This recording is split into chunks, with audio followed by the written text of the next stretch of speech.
நேரா ஹீரோயினை பார்க்கறதுக்காக ஹீரோ கிளம்பி அங்கேயே போயிடுறான். ஹீரோயினுக்கு என்ன பண்றதுன்னே தெரியல.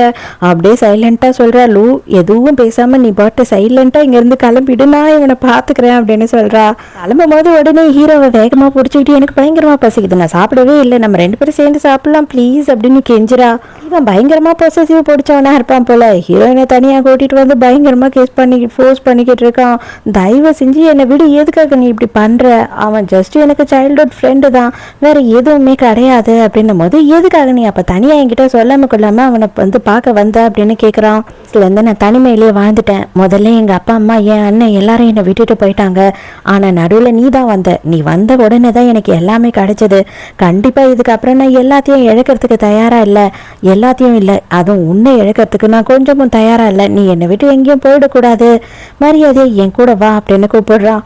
ஹீரோயினை வீட்டுக்கு கூட்டிட்டு வந்தவன் பயங்கரமா ஹீரோயினை ஃபோர்ஸ் பண்றான். இதுக்காக தான் நீ என்னை தொட கூட விட்டதே கிடையாது இல்லையா, நீ யார் கூடயோ போக போற, அதானே உன் பிரச்சனை அப்படின்னும் போது உண்மையாவே வெறும் அவன் ஃப்ரெண்டு மட்டும்தான் எனக்கு, அவனுக்கு எனக்கு எந்த சம்பந்தமும் இல்லை அப்படின்னு சொல்றா. நான் பண்ற எல்லாமே எனக்கு தப்புன்னு தெரியுது, ஆனா எனக்கு வந்துட்டு எப்படி நடந்துக்கணும்னு கூட தெரியல.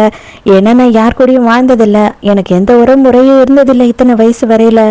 நான் ரொம்ப கஷ்டப்படுறேன், உன்னை என் பக்கத்துலேயே வச்சுக்கணும், என் கூடயே வச்சுக்கணும்னு சொல்லிட்டு தயவு செஞ்சு என்னை புரிஞ்சுக்கோ அப்படின்னு சொல்லி பயங்கரமா அழறானா. ஹீரோ நினைச்சு ரொம்ப கஷ்டமாயிடுது. அதுக்கப்புறம் இவங்க 2 பேரும் ரொமான்ஸ் பண்றாங்க. நேரம்னு பார்த்து இவன் கையில வந்துட்டு கிடைக்கணுமா என்ன இந்த டைரி, இவன் கையில கிடைச்சது. ஹீரோயின் வந்துட்டு அக்காவையும் இவனையும் எப்படி சேர்த்து வைக்கலாம்னு சொல்லி பிளான் எல்லாம் பண்ணா இல்லையா, அது எல்லாத்தையும் எழுதி வச்சிருக்கா. அதெல்லாம் படிச்சிடறான். கொஞ்சமா கோவம் குறைஞ்சவனுக்கு உச்சத்துக்கு கோவம் ஏறிடுது. என்ன இதெல்லாம் அப்படின்னும் போது நான் தயவு செஞ்சு உனக்கு எக்ஸ்பிளைன் பண்றேன், எனக்கு கொஞ்சம் டைம் கொடு அப்படின்னு கேட்கறா. அவன் அதெல்லாம் காதை கொடுத்துக்கிட்டு கேட்கற மாதிரி ஐடியால இல்லை. அப்படியே நீ என்னை விட்டு எங்கேயும் போக முடியாது, உன் அக்கா கூட என்ன சேர்த்து வச்சுட்டு என்னை விட்டு போயிடலான்னு நினைக்கிறியா அப்படின்னு சொல்லி ஹீரோயினை ஃபோர்ஸ் பண்றா. ஹீரோயின் கதறி கதறி அழவே ஆரம்பிச்சிடுறா. அதோட கிளம்பி நேரம் கிளப்புக்கு போயிட்டு குடிச்சுக்கிட்டே இருக்கான். ஓயாம அதுவும் குடிச்சுக்கிட்டே இருக்கான்.